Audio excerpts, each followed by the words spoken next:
C'est pour cela, chers frères et sœurs, continuez à lire la Bible. À travers ces écrits, vous arriverez à décerner les actes de ceux qui sont venus vous apporter ce livre et les écrits ou principes moraux contenus dans ce livre. Il faut qu'un voleur soit saisi avec l'objet qu'il a volé. Lokumu na kolo mukulu, mokeli ya mokeli, nzambe ya bankulu. Lokumu na kolo mukulu, mokeli ya mokili, nzambe ya bankulu.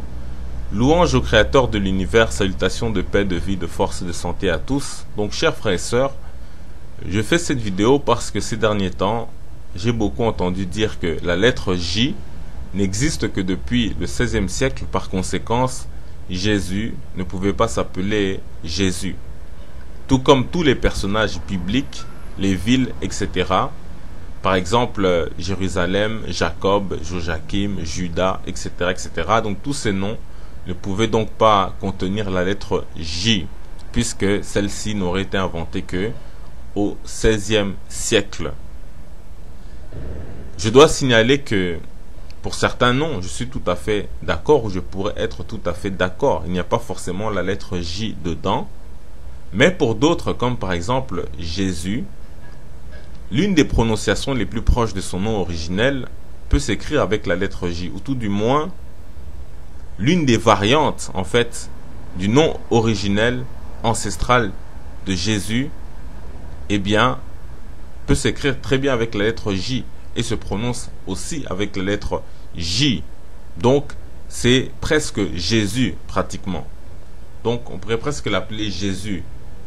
Mais la prononciation est légèrement différente. Mais, on entend Jésus. Mais alors,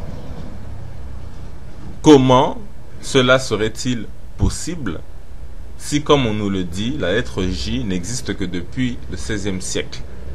Eh bien, l'explication est simple et même logique. La Bible, chers frères et sœurs, n'est pas une affaire d'écriture mais de parole. Elle fonctionne sur la même base que les hiéroglyphes égyptiens, bien que ceux-ci sont des dessins ou bien des idéogrammes. Mais c'est le même principe. Il faut tenir compte des sons et non pas directement d'un alphabet en tant que tel, c'est-à-dire un alphabet écrit, parce que c'est des paroles qu'on veut retranscrire avant tout. Or, depuis que l'homme existe, il est capable de produire le son J. Il n'a pas eu besoin d'attendre l'invention par les occidentaux de la lettre J pour cela.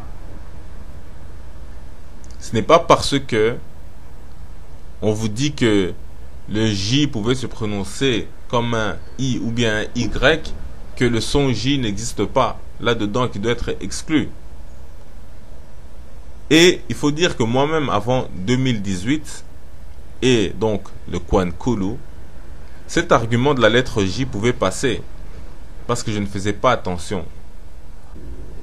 Et donc, ça pouvait passer, ça paraissait logique, c'était bien argumenté, etc.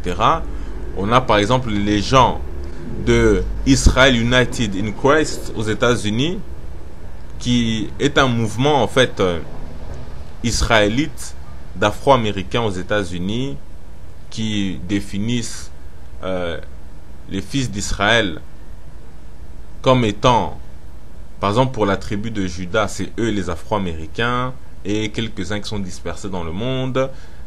Pour ce qui est de telle ou telle tribu, par exemple Haïti, ils vont dire c'est Lévi, et ainsi de suite, les Portoricains, les Hispaniques, et ainsi de suite, les Amérindiens. Bref, donc ils classent comme ça, mais c'est pas très convaincant, il faut dire la réalité. La façon dont ils ont apporté certaines choses, ils ont des arguments, mais bon, on n'est pas là même pour parler de ça. Bref, toujours est-il que eux aussi, ces gens-là, donnent des arguments. Et les frères qui se disent bantou hébreux ou israélites disent la même chose. Et d'autres encore. Ils arrivent, la lettre J n'existait pas, donc c'est devenu comme un argument systématique. Et moi-même, dans la première vidéo que j'ai publiée sur la chaîne Darkshan, je dis que le Christ ne s'appelait pas Jésus, etc. Mais tout ça, c'était avant le Kwankolo. Il y a même récemment un frère qui m'a contacté par message privé et qui m'a à un moment donné interpellé sur cette question-là en me disant non, que le J n'existait pas, etc. Donc, c'est quelque chose qui est devenu récurrent. Donc, il se trouve que comment est-ce que j'en suis donc revenu à remettre en question même et à reconnaître mon erreur dans la première vidéo lorsque j'ai dit qu'il ne s'appelait pas Jésus. Peut-être que c'est peut-être la façon de l'écrire encore à la limite, mais le son, la prononciation Jésus est très proche du nom auquel nous faisons allusion dans la tradition et qui est le nom du Christ. Et il se trouve que un jour, j'ai sondé donc le Kwankolo sur un nom biblique et le son J est clairement ressorti. Et c'est là que j'ai enfin raisonné intelligemment sur cette histoire de la lettre J. Alors qu'avant, ça passait comme ça. Alors que j'aurais pu le faire depuis longtemps, j'aurais pu raisonner de cette manière depuis longtemps. Mais vous voyez un peu l'aveuglement, comment ça fonctionne. C'est comme je disais, je ne sais pas si je l'ai dit en vidéo, mais je le dis souvent à des personnes, en tout cas je l'ai dit plusieurs fois à des personnes, que par rapport au livre de l'Apocalypse, lorsqu'on lit la fin du livre de l'Apocalypse et qu'on dit que celui qui va modifier, ajouter, retirer, etc., quoi que ce soit de ce livre, il va être frappé des fléaux qui sont contenus dans ce livre, etc., etc. Et puisque le livre de l'Apocalypse est positionné en dernière position dans le canon biblique, eh ben, on a l'impression que quand on dit ne pas changer, ne pas retirer, etc., on parle de toute la Bible. Alors qu'en réalité, le livre de l'Apocalypse était un livre à part. C'est un rassemblement de l'ensemble des Écritures qui a fait la Bible que nous connaissons aujourd'hui, mais à la base, c'était séparé.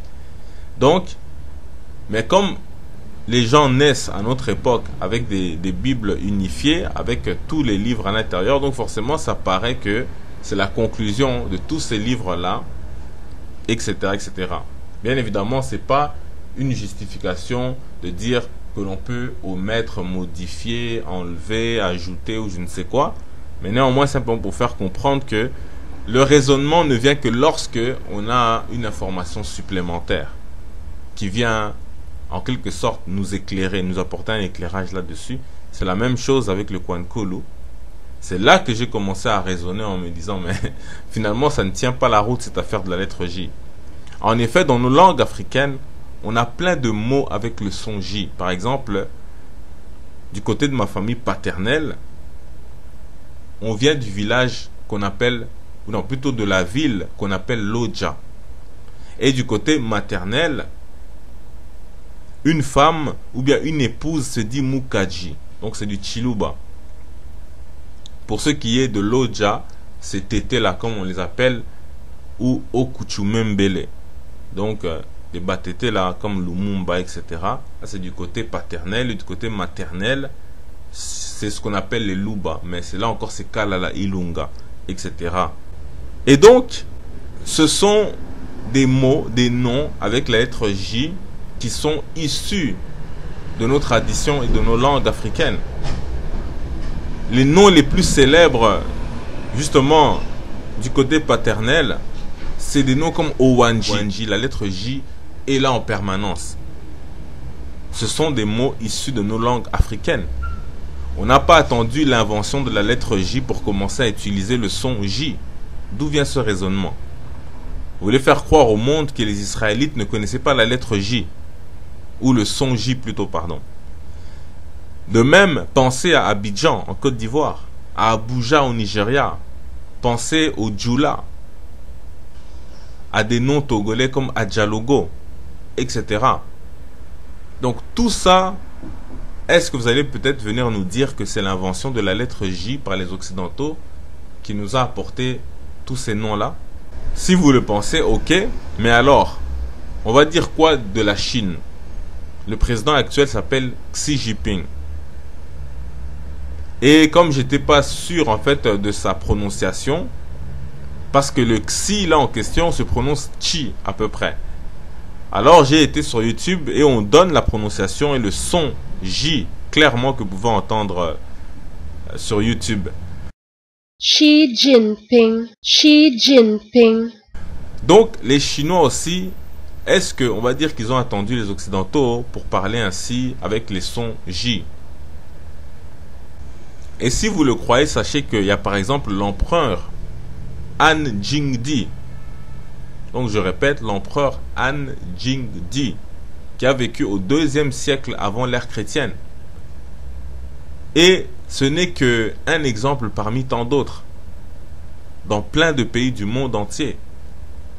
Donc en bref, c'est pas parce que la lettre J des Occidentaux n'existait pas que le son J n'existait pas non plus avant cela et n'existait pas non plus dans la Bible. La Bible vient de notre tradition ancestrale, le Kwankulu, et on a des mots avec le son J. Et on va le voir clairement. Et comme on a dit, quand le Kwankulu expose les choses sont claires, sont limpides. C'est ce qu'on va démontrer sur Kinkolo Alingi.